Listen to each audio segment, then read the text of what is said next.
episode 2 of What's Up, BP? This episode is about passion projects. Do you have something you just love to do and share with others? Well, so do people here at BPES. Let's meet with some of the staff members to see what their passion projects are. Our first passion project took place on the nature trail we showcased in episode 1. Let's kick it to Danny and Mr. Spraker to hear about his special project. There's a really cool project going on in the 6th grade. They are doing time capsule. A time capsule is a container used for storing meaningful items from a particular time period. These capsules are buried for discovery in the future. We're here with Mr. Spraker and we're here to talk about time capsules. Mr. Spraker, what is a time capsule? A time capsule is a ancient thing that started way back, hundreds and hundreds of years ago, and it's a concept to preserve memories. Why did you make the time capsule? Who inspired you? So I had the idea when we were doing our notes to our future self to kind of tie this all together, and I was inspired by Miss Hartney. She used to do it with her first grade classes, and before she was in first grade, she did it with her second grade classes. And my brother, who's 6 years younger than me, he just dug his up last year. I decided to kind of branch off of that and have all of the 6th graders do it. So that's where I got the concept and the idea, and I thought it'd be something different with a twist that hasn't really been done yet. What do people put in time capsules? A lot of times I see time capsules that have photos, sometimes letters and objects and things like that. Maybe it could be favorite memorabilia. It's usually more than one person or a family kind of puts a couple different things that they want to preserve in that time capsule, and then they can dig it up in the future. What do you put in time capsules? So this year, with the time capsules that we did in 6th grade, we put in a letter that all the students wrote. It was a letter actually to their future self. So they started with, "Dear my future self," and I gave them a bunch of things that were going on in their life. They could talk about sports and family and pets and all sorts of things. On top of that, they also did a goal worksheet down what their future goals were. What the students will learn from this? There's a couple different things. I think one of the big things that's going to be different, that's going to be cool, is being able to kind of look back in the past. Once they actually open this time capsule, they can kind of see what the world was like now in the present and compare it to what it was like in the future. Where are you going to bury it? So if you're back in the nature trail, there's multiple different ways you can kind of get to this time capsule. You can go through Floyd's Forest, down the stairs, and it's kind of right down the path about 100 feet on the right. There's a spot where there's some really big, wide hemlock trees. So they're really big and they're spread out nice. So we actually picked the spot between the trees, between the big trees. So there's a hole that's going to be there where we'll put this time capsule. Our idea is we're going to bury it in the ground and then put a sign in there. Thank you for being here with us today. I hope I get to do the same thing when I'm in 6th grade. I hope I get you as a 6th grader too, and we'll get that done. Thank you for having me. Mr. Spraker mentioned that the time capsule project was inspired by Miss Hartney, a retired teacher from BP. Let's go to Nolan for his interview with Miss Hartney. We are here with retired teacher Miss Hartney. She ran an outdoor learning space at TLC. As part of this outdoor experience, she had her students create and bury time capsules. Here you used to do time capsules at the TLC. Why did you start doing them? I like the outdoors. I thought would be a great way to end the year and put in their memories from our class, their personal memories. They each gave a little thing to put in that reminded them of themselves. And we had pictures and letters. So each kid would bring in something that meant that was important to them or reminded them of themselves. For instance, we've unearthed 2. This was the first one. It's a golf ball because I like golf, a pencil, basketball, nature. And the next one was this old basketball. And then I would write a letter to the kids that they opened when they unearthed it. How many years did you do this for? 10 years. What was your reaction when remembering what they put in there? Oh, they loved it. It was very memorable. They all told why they put it in. It was great. I see you brought a picture here with you, Mrs. Hartney. Can you tell us a little bit more about it? Yes. So this was the Golden Dragon class, and this was the very first class that I had that put the time capsule in the ground. So there they are. And when we unburied it, I think, I don't know, maybe 15 kids could make it, but it was a great time. Nice class.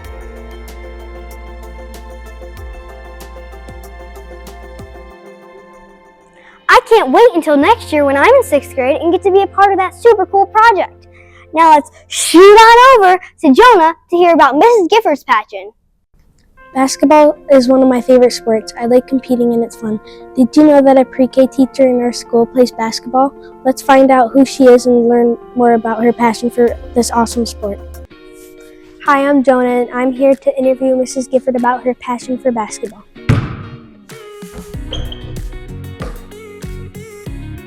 What team did you play for when you were younger?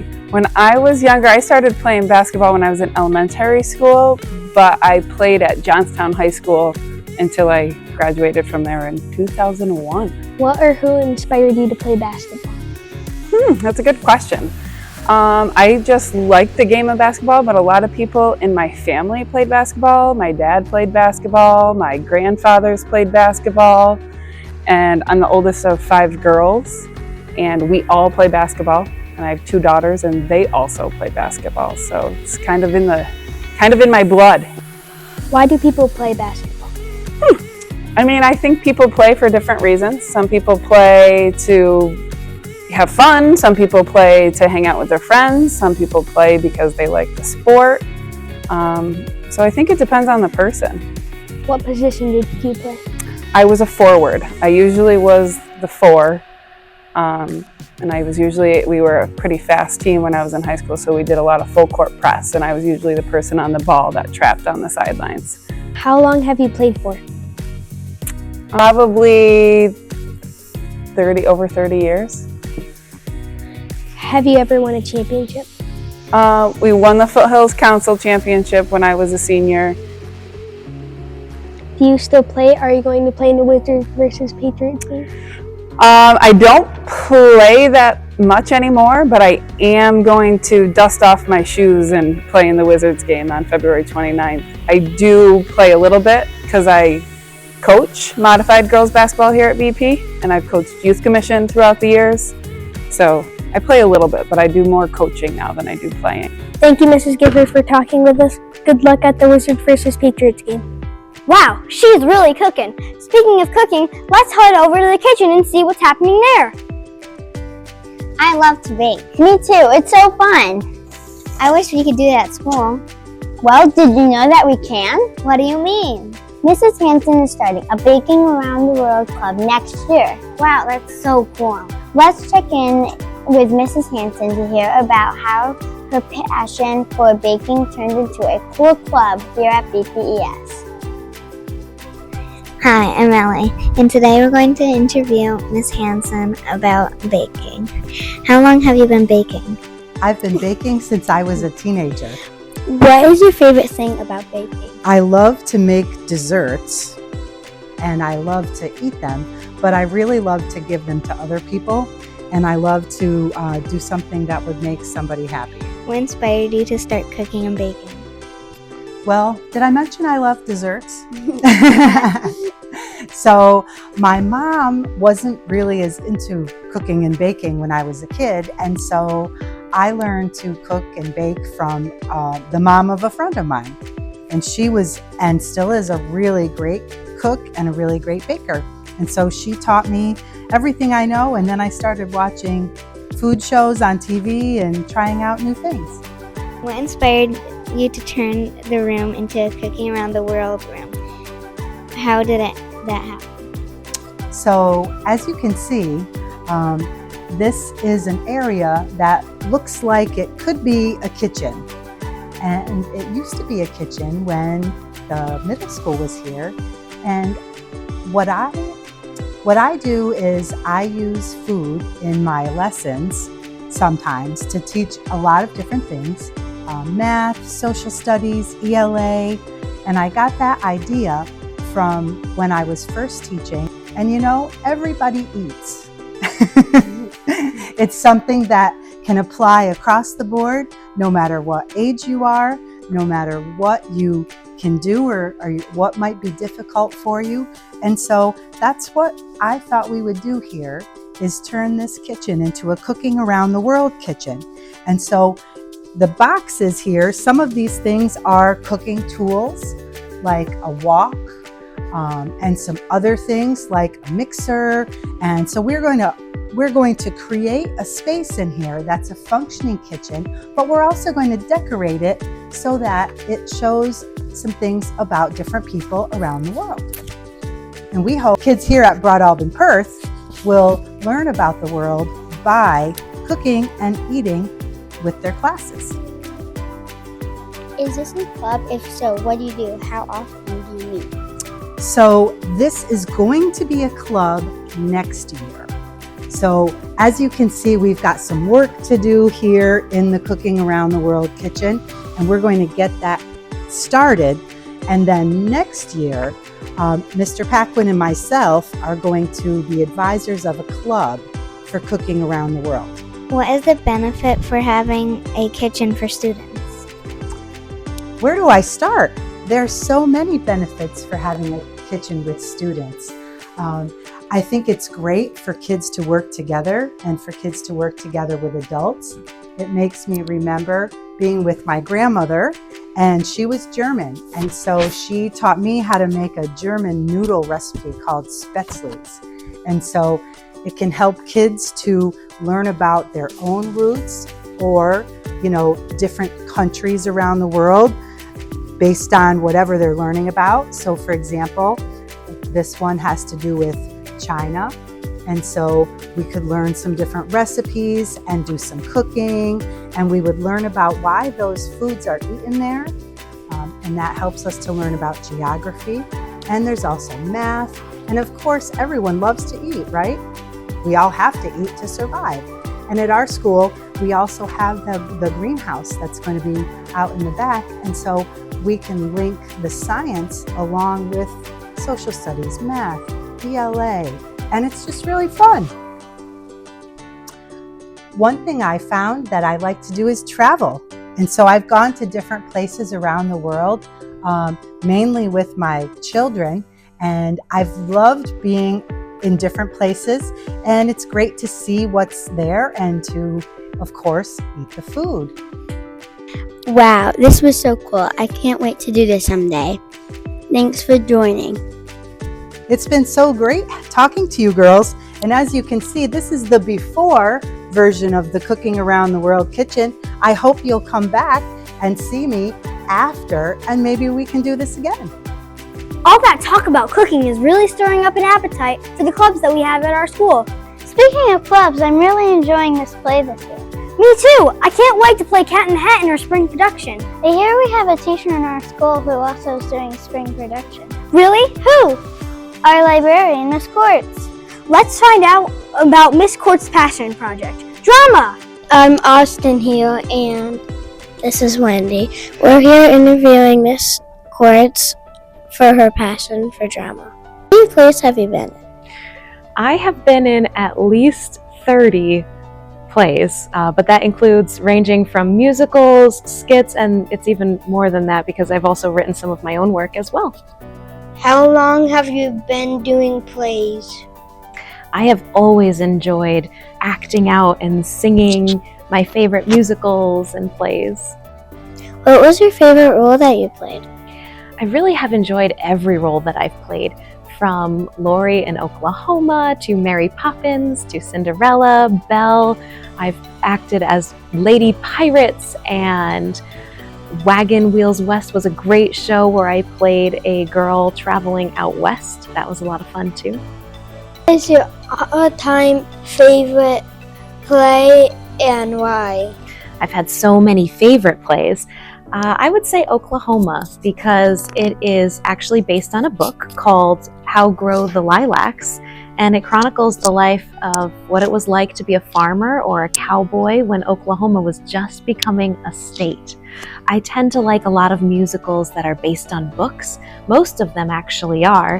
And like I always tell you in library class, Reading inspires people to be creative, to be excited, and to think of new ideas and perspectives. What was about your first play? How old were you? What was the play you were in? Actually, when I was about 2 years old, I had completely memorized the Disney movie Beauty and the Beast. And when I would go to my grandmother's house, I would act it out and sing along and dance along with it. So I guess that would be my first time really acting, because I would act for all of the family members that came over. And my grandmother actually made me 2 beautiful ball gowns so that I could waltz in an actual ball gown during the ballroom scene. We heard you played Cinderella at the Great Escape. How long did you play for? Is that what sparked your love for drama? I acted as Cinderella at Great Escape for actually quite a few years. It was a lot of fun, and it did help pay for college. My favorite years were the beginning years when we had a horse-drawn carriage ride that I would also run. Once everyone was inside the carriage, I would tap on the roof of the pumpkin coach to let the coach driver know that we were ready. What play are you going to be recent in? What is its name? And what role are you going to be in? Well, I have been cast in a musical.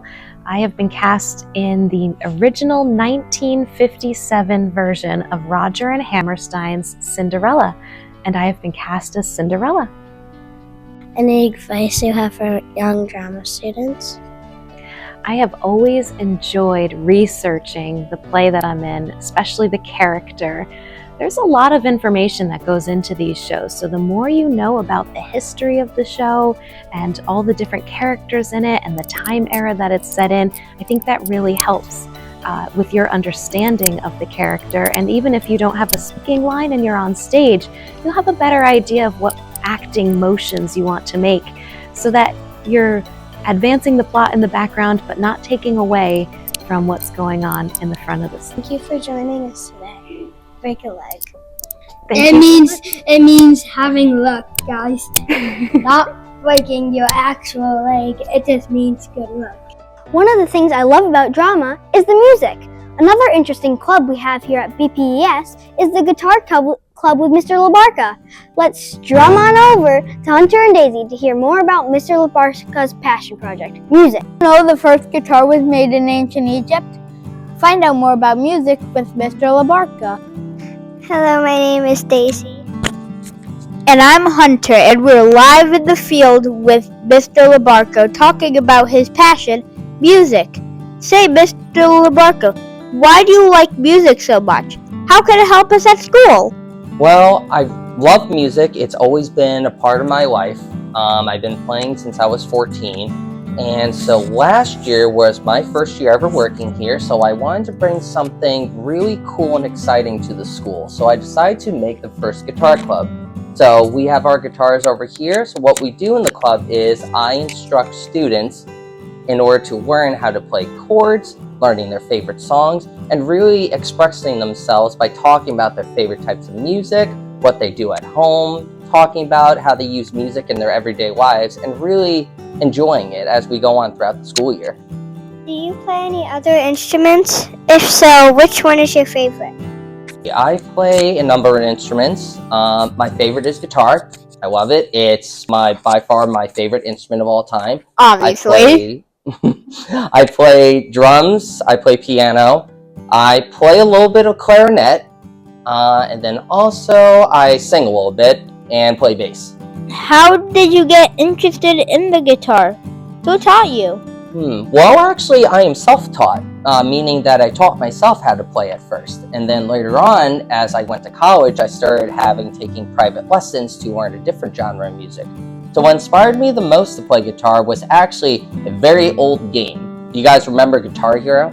It was a little plastic guitar and it had 5 colorful buttons on there. So what you would do in the game is there were these little dots that would come forward at you and you had to press them exactly at the right time as you're playing the song. So it was cool though. You actually are playing the rhythmic part of the song, but not the actual notes. So after me, my brother, and my dad, we played it for so long, we probably played it for 6 months, I decided to actually pick up the guitar. and actually start learning how to play, how to practice. And was it really easy as Guitar Hero? No, it was a lot harder. A lot of patience, a lot of practice, going over stuff, looking up new information, how to do chords, how to play the song the right way. And that's what really inspired me for music. Have you been in a band? I have been in a number of bands. I am a solo artist now. So that means that I just play by myself. So I used to be in a metal band. So we played a number of shows. The biggest show and the amount of people we played in front of was over 5,000 people. I do play shows. I play solo shows, open mics. I even been featured at some places before. And I really love playing by myself. And it's been fun. It's a great journey. Do you have any videos or instruments that you can show us? So I made a lot of music videos on Instagram. It was one of my favorite things to do, and I just love sharing music with the world and how I play and my passion for music. This is actually what got me a lot of followers, a lot of likes. I even got sponsorships from other pages to create music videos because of this one video.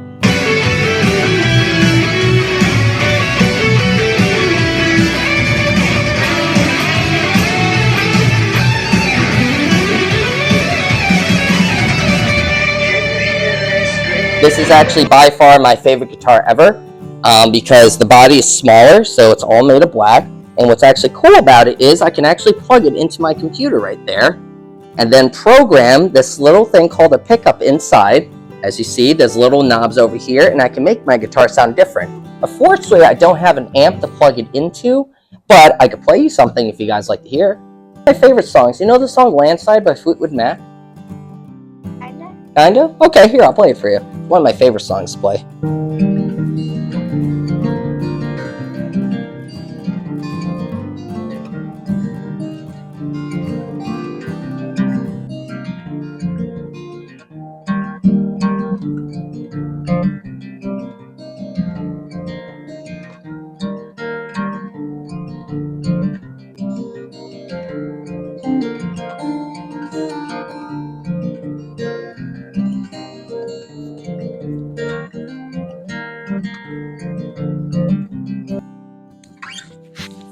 Incredible. Thank you for sharing your time with us. Oh, well, thank you guys. It was good to be here. Reading music is sort of like writing code for robots because you have to follow a certain sequence of steps. Recently, Wes and I had a chance to meet with Miss Becker to learn about her passion, robotics. Hi, I'm Vivi DeMeza.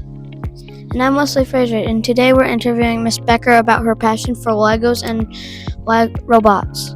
Doing FLL. So in FLL, they have to, there's challenges. There's a new game every year that they learn about. Comes out in August. We start the first week of school, and the teams watch it, and they have to complete missions with their robot. And the more missions that you complete, you gain points. The higher the points, you could win the robot game. And then they have to do research on a topic that has to do with whatever the game or challenge is about. This year it was all about STEAM and how we can put all of our love of science, technology, engineering, arts, and math together and use technology in order to do all of those things. And so they have to do research and come up with a skit or a project that they can show to the judges. How old do you have to be to do FLL? FLL at BPES is 2nd grade all the way up through 6th grade. We have a 6th grade and 7th grade team merged together, and in the middle school we have a 7th grade team, but you can do it at 8th grade too. What is your favorite thing about the Lego League? My favorite thing about the Lego League is getting to see kids work together in a team and come up with new ideas and explore their imaginations. Can you tell us a little bit about the robots that are used in FLL? Sure. We actually have 7 different teams that are FLL teams at BPES, and some of them use small little brick robots, and then the upper level teams use spike robots, or they use EV3 robots, which are a little bit bigger. But we're hoping to have everybody using spike robots by next year. Do any of the students help make the robots? Actually, yes, the students make the robots. Some of the robots are already made because they've been used before, but they can take things off and put things on depending on what the challenge is for this year and what missions they are trying to complete. And then for FTC, First Tech Challenge, with the bigger robots, the kids they used software to design the robots and program the robots, and they had to use, it's not using Lego, but it's using other kinds of metals and designing those robots. So yes, the kids 100% make the robot. Have you ever won in a competition? If so, how many have you won? For FLL, last year we had a team that won, the 7th grade team won the Core Value Awards at their tournament. And that's the only First Lego League trophy that we've won since I took over the program.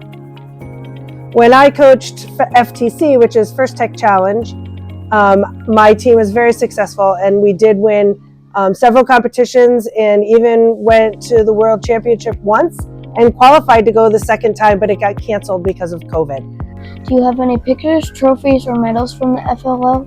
I actually brought a couple of trophies with me. This is from last year from the Core Values first place at the Boston Spa tournament for the 7th grade team. And I brought one of the nut jobs, which was the FTC teams. This was the last trophy that they ever won.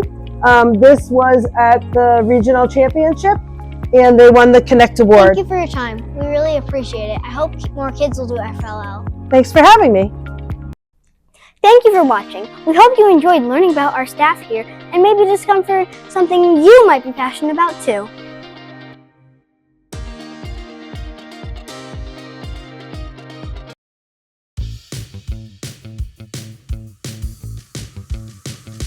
Man, my back is killing me. I wish I didn't have to sit in this chair all day long. Did you know there's a really cool VIP chair that you can rent?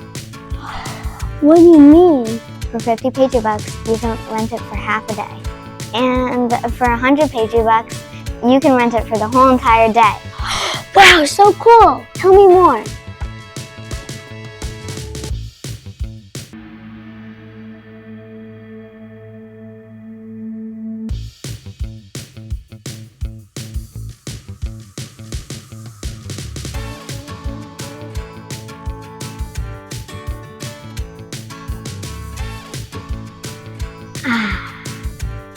Amazing, a perfect solution for all my chair needs. I'm gonna go count my Patriot Bucks.